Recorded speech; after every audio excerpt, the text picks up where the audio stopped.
Welcome to our Intergenerational podcast. I am Jeremiah Childers. I'm Kelly Kirksey. I'm Sarah Hanks. And we are so glad that you are here this week. As we get closer to the end of our time together, we've just got a few more sessions after this week. We are continuing in the Sermon on the Mount, and today we look at Matthew 5:38 through 48. And we talk about what does it mean to love our enemies. Sarah, would you read our passage today? Sure thing. You have heard that it was said, an eye for an eye and a tooth for a tooth. But I say to you, do not resist an evildoer. But if anyone strikes you on the right cheek, turn the other also. And if anyone wants to sue you and take your coat, give your cloak as well. And if anyone forces you to go 1 mile, go also the 2nd mile. Give to everyone who begs from you, and do not refuse anyone who wants to borrow from you. You have heard that it was said, you shall love your neighbor and hate your enemy. But I say to you, love your enemies and pray for those who persecute you, so that you may be children of your Father in heaven. For he makes his sun rise on the evil and on the good, and sends rain on the righteous and on the unrighteous. For if you love those who love you, what reward do you have? Do not even the tax collectors do the same? And if you greet only your brothers and sisters, what more are you doing than others? Do not even the Gentiles do the same? Be perfect, therefore, as your heavenly Father is perfect. Thank you, Sarah. You're welcome. So as we listen today to Jesus' teaching on the Sermon on the Mount, we can only imagine how his disciples hearing this would have not only heard it, but also kind of felt really weird hearing it, because Jesus is asking them to do something which is extremely hard. So when you hear this passage, what are some things that come out to you? Well, I think for me, it's just how opposite it is of everything we think. Even to just our survival instinct. You know, our natural instinct is if someone hits you, you hit them back. Right? If someone hurts you, if they say something hurtful, the first thing that comes into your mind, and a lot of times out of your mouth, is not something kind. It's usually, how can I even verbally hurt you back? And so it is completely against everything our society says, but also everything our internal, innate self wants to do. How about you, Sarah? Yeah, I mean, it's all the things that we're supposed to do, but it doesn't come naturally, like Kelly said. When my children get in a fight with one another, when Eli says something mean to Abby, well, she says something mean right back. So we grow up, doing the opposite of what this text says. And this is a good reminder of what we're supposed to do. We're supposed to turn the other cheek, not say mean things in response to other people's mean words and unkind words. So this is a great reminder. When Jesus' disciples hear this for the first time, Jesus is speaking to a group of people who are being oppressed by a Roman government. Right. And in that oppression, there are certain things that are happening that would lead them to not just dislike the Romans, but to literally want them out of the way, to hate them. Yeah. So Jesus says, again, you've heard it was said, an eye for an eye, a tooth for a tooth. But I say to you, do not resist an evildoer. And for everyone hearing that passage for the first time that Jesus is teaching, they would have thought in their minds of people they knew who had hurt them or harmed them, or have seen somebody being hurt or harmed by a Roman soldier, a tax collector, who worked for the Romans.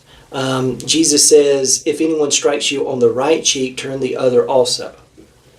I mean, some people had to turn the cheek because if they didn't, they would get beat up more. But Jesus says to do it out of the motivation of the heart. Mm-hmm. And part of the question becomes for Jesus, does violence met with violence change anything?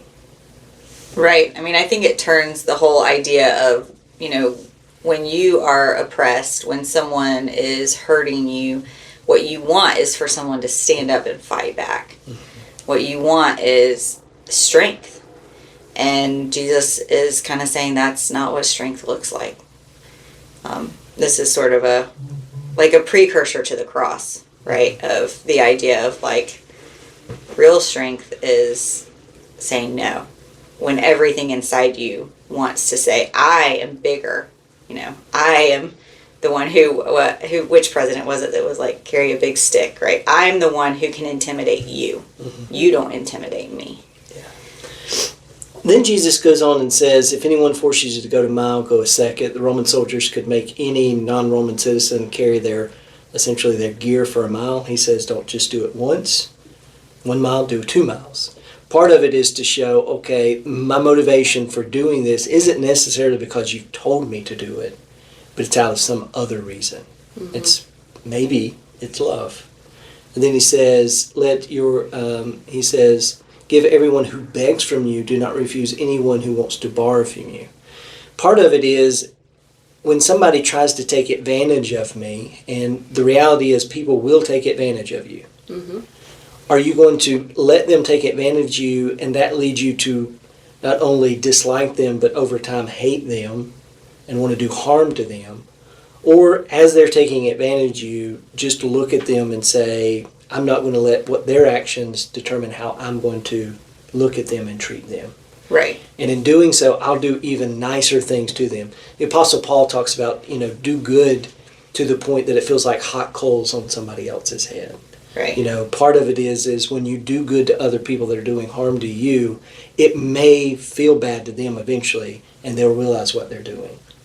Then he says, you've heard it was said, love your neighbor, hate your enemy. Well, Jesus' disciples knew who their enemies were. It was the Romans. It was the Gentiles.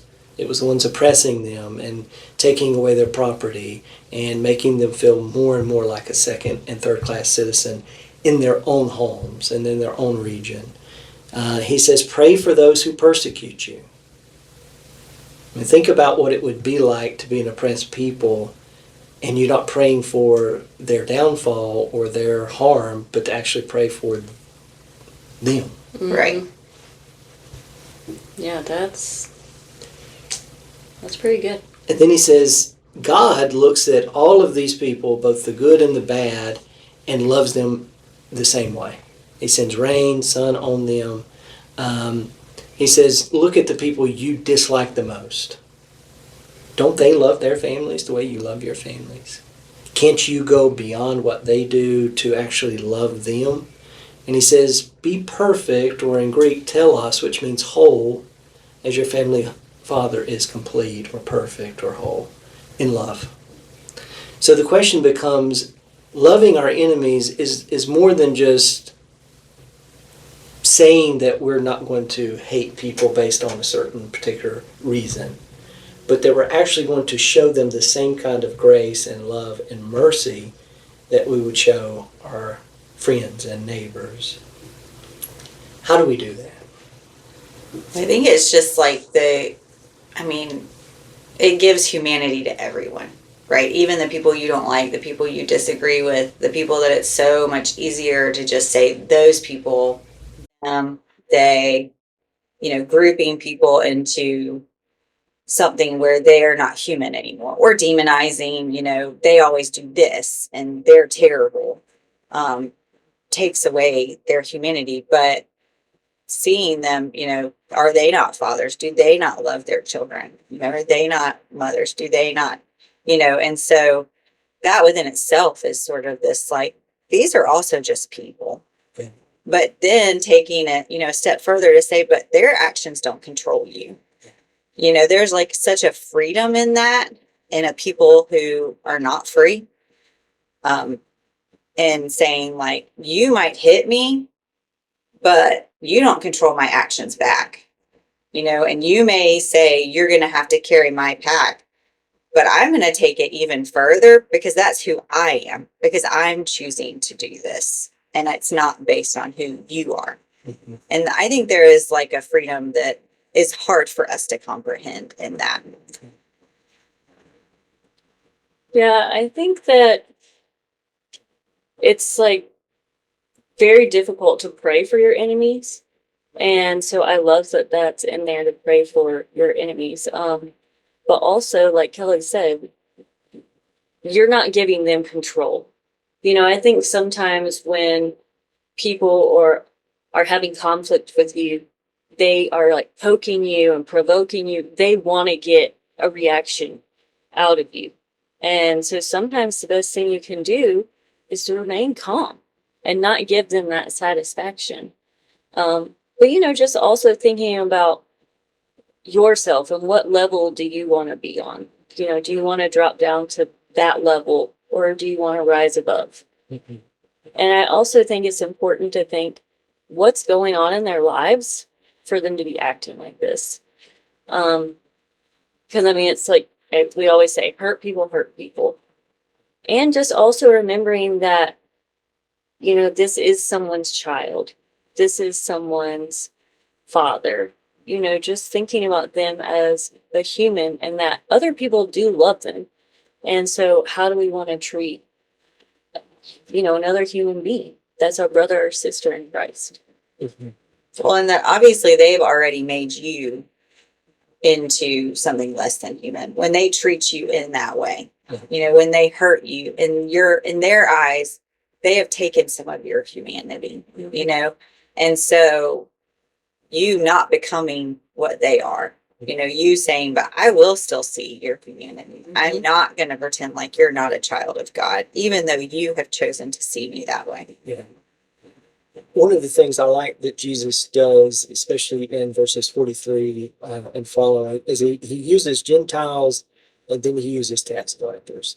And both of those, in many ways, have their own father, their own image to which they're bearing in the world. For the Gentiles, it's their gods. And their gods essentially dictate how they are to live in the world. And one of the things, if you look at Greek and Roman religious practices, whether it is based on the gods or based on Caesar, is that you want to become like them. And they're very greedy. They're very powerful. They treat people as less than for their own motivations and their own whims and wills. The tax collectors are trying to make a profit. Man becomes their master, their God. And Jesus says that your Father, which is God in heaven, is not like those. Right. And if you want to be like your Father, you have to love even those that you think you can't love. Because guess what? God actually loves them too. I love that, where Jesus says, give unto Caesar that which is Caesar and give unto God that which is God's. I love that because it's like Caesar's image is on the money. Mm-hmm. So give Caesar what this world wants, which is just the money. Yeah. But give unto God that which is God's, which is creation and humanity. And you can't take that away because those things are God's. Mm-hmm. So when you were growing up, were you taught to turn the other cheek in your houses? What was that like? I don't know if I was taught that. My grandparents would have. I remember one time my grandfather telling a story about him and my grandmother and my mom and my uncle when they were younger went off to vacation. And they came home and somebody had robbed their house. And they got word who it was that somebody lived down the street. And I said, Papa, what did you do? What did you do? Did you go over there and beat him up? Did you call the police? What did you, Papa? I didn't do anything. He said, I knew what happened and I left it over to God. And I said, well, what happened? He says, well, he died in like 2 or 3 years. I was like, Papa. He's like, it wasn't because God did that, but it was just one of those, that was his lifestyle. It was going to happen eventually to where he was going to destroy himself. And me going and getting retribution on it wasn't going to make anything better. Yeah. And, the things that was taken weren't things necessary that it couldn't be replaced. It's not necessarily something I probably would not, I would have called the police. You would have wanted to, but he knew the person well enough to know that anything he did was just going to make it worse, not only for himself, but this person. And he thought that if he could just show the grace, then let God take care of it. And that's one thing a lot of times when we look at our enemies, we want to take justice into our own hands. We want to pick up the sword and fight back to those that are oppressing us. We want to, when somebody tries to steal from us, we want to do to them what they're doing to us. And eventually, if we continue to do that, we just cause more and more aggression, we cause more and more hate, we cause more and more violence. Mm-hmm. And he modeled that for me. I've never been in a fist fight. I've never been hit. I've never hit anybody. So I don't know what it is to physically turn the other cheek. I hope at 42, I'm good that never happens. There's still time. Yeah, there's still time. You There's never still know. time, but more than likely, I won't be able to turn the other cheek because I'll probably be knocked out. But how about y'all? So I have had my finger broken in elementary school. I got picked on a lot in elementary school, and my parents never told me, now when she does that to you, you fight back. They never said that, because we were raised to have respect for authority, and they were just like, when she does that to you, you need to go tell a teacher. So I think that was kind of their way of telling me, like, turn the other cheek, but still get help. But yeah, elementary was a little rough time for me. I wonder what it would have been like for Jesus and for other people even today who can't go to an authority to get help.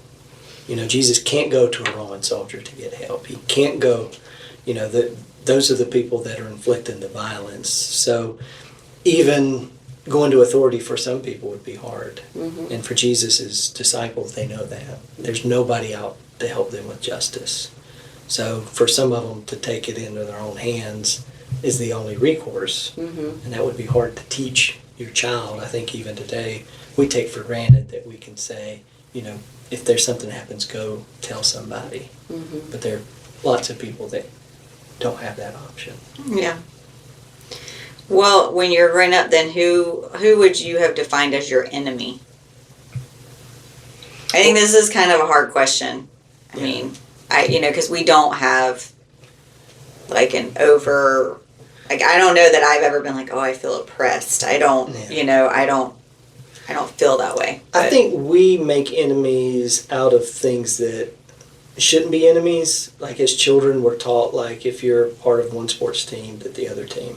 Mm-hmm. And, I've watched coming to South Carolina how children can get really anxious about another team, and they really, if you get to talking about it, they can get very angry at somebody else that doesn't support their team. I think we do that in terms of the way that we look at other people that maybe have different political, theological, social ideologies, and we make enemies of people that in most times and places you wouldn't have the privilege to be able just to make enemies of people that are your neighbors. Yeah. I mean, it's kind of, for me, it's always curious when people that have enough to eat, have relatively good health and homes, try to come up with somebody to be their enemy. Yeah. I think for us growing up after the Cold War, for the majority of our lives, we didn't have like a national enemy. The way that so many people, even in high school and college with the invasion of Iraq and Afghanistan, there wasn't a clear image of what the enemy was. So I think previous generations grew up knowing, okay, Russians are our enemy, the Nazis are our enemy, those kind of things. But our generation, it's become kind of, so we kind of make enemies just to make sure that we feel like we're right, they're wrong. And I think that's dangerous, especially when it becomes part of church life. Yeah, I would say growing up, it was for both of these questions, how do you define enemy, but then also like were you taught to turn the other cheek? My family was into church all the time, and I think all of these would have been, yeah, you need to turn the other cheek. Yeah, like we don't have enemies. Everybody's your neighbor. We love everybody. But I think the reality of the world that we also like condoned and lived in was not like that, where it was never, it was like you need to turn the other cheek, but when we watch a movie and somebody gets somebody back, we're all super excited about it. This is not, there's like a dissonance there, where it's like, hey, this is what we should do, but this is what we glorify. This is what we think, if I was that person during that time, I would have done that, and then an enemy is the same thing. I think it would be everybody. We love everybody, God loves everybody. We love everybody, but maybe the way we love everybody is to show them how they're wrong, or to explain to them how they're a terrible person and they need Jesus real bad, and so it sort of is this really weird kind of like, we love everybody, but the way we love some people is mean. And so I think that was, nobody would say, oh, this person is our enemy, but they would say, I don't want you to be friends with that person. I don't really want you to associate with these people. And what to a child, that's what an enemy is, like somebody we don't actually want to be around or with, because they're bad and we're good.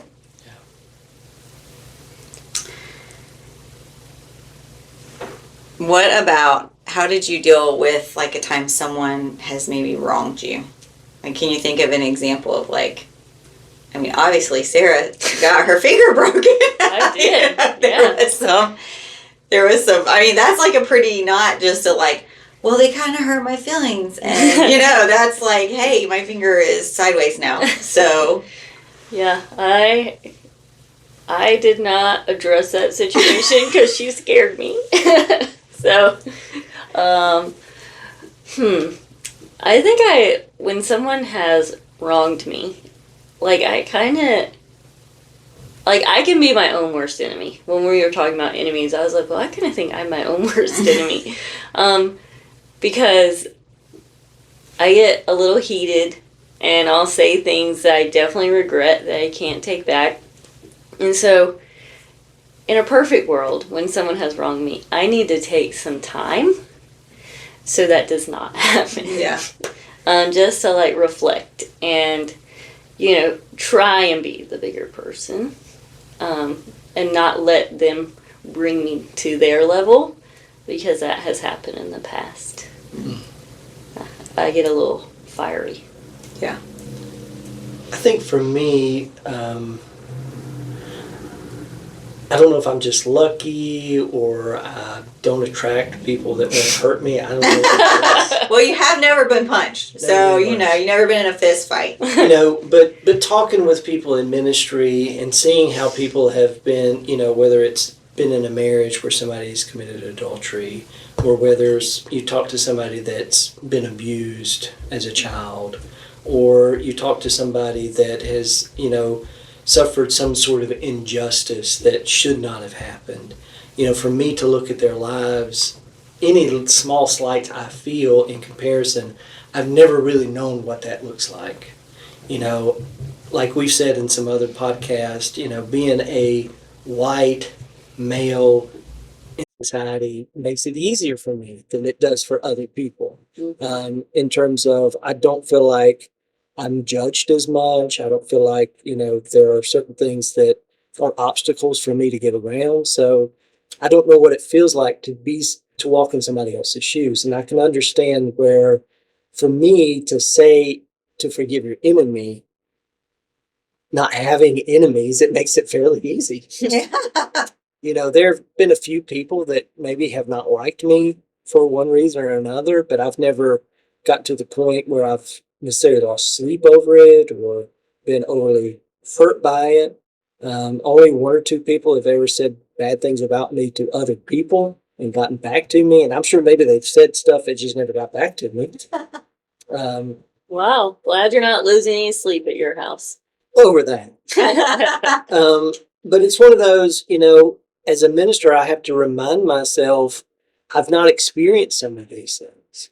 So learning from other people what it's like, but then to go back and to learn from Jesus. Mm-hmm. I'm going to read just a little something from Henry now. And just a few weeks ago, we had Good Friday. And during Good Friday, we remember Jesus' death, we remember his crucifixion, and we shared together the Lord's Supper. And Nellen writes, on the cross, Jesus has shown us how far God loves go. how far God's love goes. It's a love that embraces even those who crucified him. When Jesus is hanging nailed to the cross, totally broken and stripped of everything, he still prays for his executioners. Father, forgive them. They do not know what they are doing. Jesus' love for his enemies knows no bounds. He prays for even those who are putting him to death. It is in this, the enemy-loving God, that is offered to us in the Eucharist or the Lord's Supper.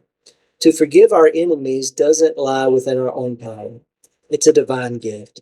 That's why it's so important to take the Lord's Supper, the heart and center of your life. It's there that you receive the love that empowers you to take the way that Jesus has taken before you, a narrow way, a painful way, but the way that gives you true joy and peace and enables you to make nonviolent love of God visible in the world. And I think that kind of reality is when we come back to the Lord's Supper over and over again, we take on the reality of Jesus's love, that is a love that doesn't allow evil or harm or enemies to dictate how we're going to respond. And it becomes a gift of God, that Jesus offers that gift to us, and then we can take that gift and be able to offer it in visible, tangible ways to other people. So when you can forgive somebody, that's a way of showing them a love of an enemy. When you can turn the other cheek, when you can not do to them what they're doing to you, it shows them an alternative way in the world. And when we look at our world today, where there's so much finger pointing and all the things that we see, whether it's in politics or whether we see it within Hollywood stars on movie sets that point fingers at each other, it just becomes a practice where everybody gets entailed in it. And when somebody stops that, they see it and they say, that's a different way. That's an alternative way in the world. I think too it's important, and I think it goes with the quote that you just read, but that, it's not just saying it's okay. Mm-hmm. It's not like, okay, you smack me across the face and it's fine. Mm-hmm. This is actually very subversive. Yeah. What is being said here is very subversive in saying, I'm going to forgive you. Mm-hmm. Do you want to be forgiven? Probably not. Yeah. But I'm going to forgive you because I am free to do that. Mm-hmm. Because you don't control me. Yeah. I remember I was watching something the other night, and it was like a talk show host, and he was asking someone, I heard that you have this really weird way of dealing with people who are mean to you. And she said, yeah, I just tell them, like, I forgive you. She goes, you don't know how mad that makes people. Because that's not what they want. They want you to be mad back. Right. They want that reaction. Yeah, they want you to fight back. What they don't want is for you to say, I forgive you and this is done. Yeah. And they'll say, well, I don't want your forgiveness. And she's like, but you've got it. Mm-hmm. And it was funny what she was talking about. Everybody laughed or whatever. But it is like when you say, well, you want to take something from me, I'm going to give you it all. Mm-hmm. Because this is my choice, not yours. And I think that's what we see with Jesus on the cross, where he's like, you're not making me do this. Like, I do this of my own accord. Mm-hmm. This is my own sacrifice. Like, you're not taking it. And I think that is something beautiful to remember, that it's not. I think that's important too, because a lot of people misuse this text. Yeah.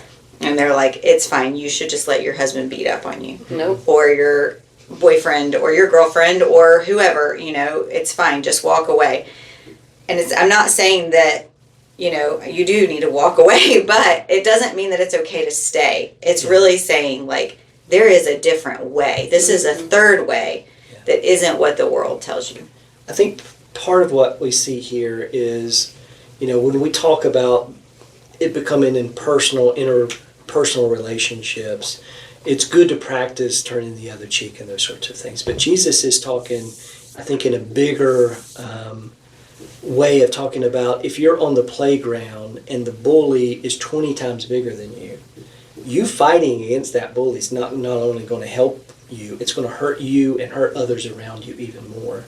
But it also doesn't leave that third alternative. Right. So if we go a little bit farther in the Gospels, we get to Luke Acts. In the book of Acts, there's this opportunity that comes to Peter, one of Jesus' disciples, who has seen Jesus being executed by the Romans.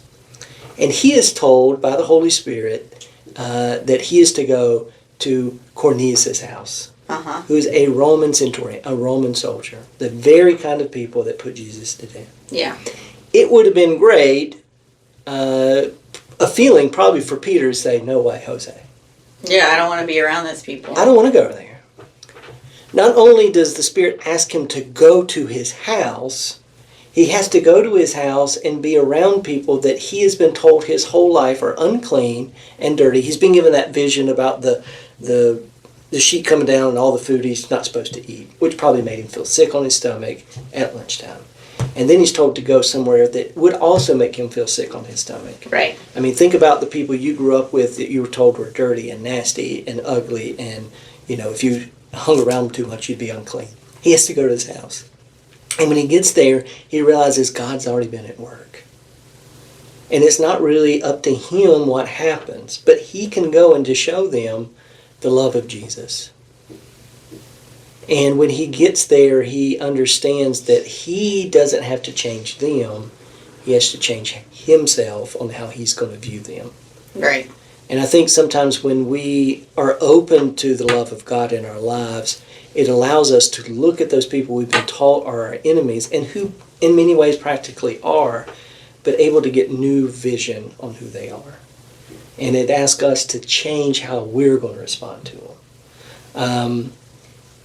Not long ago, for those listening, we do a week ahead. So earlier this week, we heard that Pope Francis passed away. Mm-hmm. And for many people that aren't Catholic, maybe you don't know a whole lot about Pope Francis, but Pope Francis was from Argentine. He was from Italian immigrants.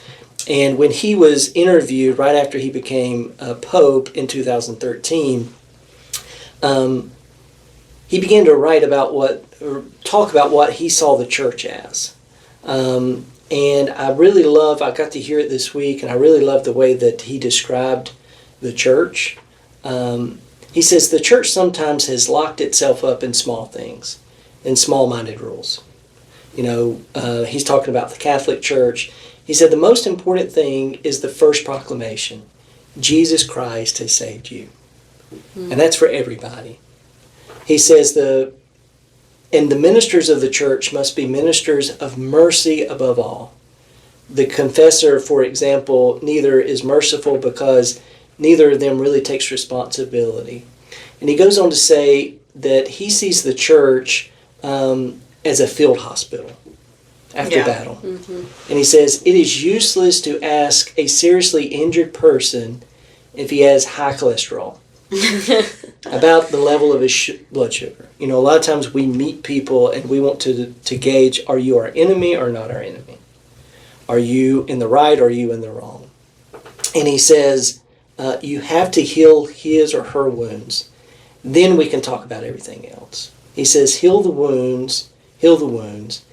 You have to start from the ground up. And I think if we can, as people, look at our enemy and say, these are wounded people just like you, just like me, and they need Jesus. And how are they going to see Jesus if I treat them the way they treat me? Right. Or if I treat them the way I've been taught to treat them. Right. You got to show them what Jesus looks like. And to do that, you show them an alternative, that third way of loving, which turns a cheek, which doesn't resist them in a way that would cause you to be like them, to offer them the same violence, the same hate. Doesn't mean you have to agree with what they're doing. You don't even have to stay in a relationship. Right. But you do not have to become like them. And only that way can they see what God is like. Kind of going back to the here and now and making God visible in the world. Sometimes you have to detach with love. Like you were talking about being in situations like with an abuser or something like that. Like it's not healthy for you to be in that relationship, so you have to detach. Yeah. And when you do, you don't have to leave, you know, in an ugly manner or anything like that, but you just know that you need to have a healthy boundary between you and that person. And sometimes the biggest temptation we have in life is to do to the other person what they've done to us, but not do what Jesus says, do to the other person what you would want done to you.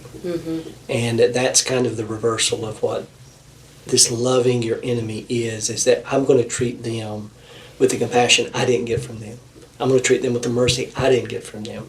I'm going to treat them with the love and the gentleness I didn't get from them. And maybe in doing that, they'll see God. And they may not. Right.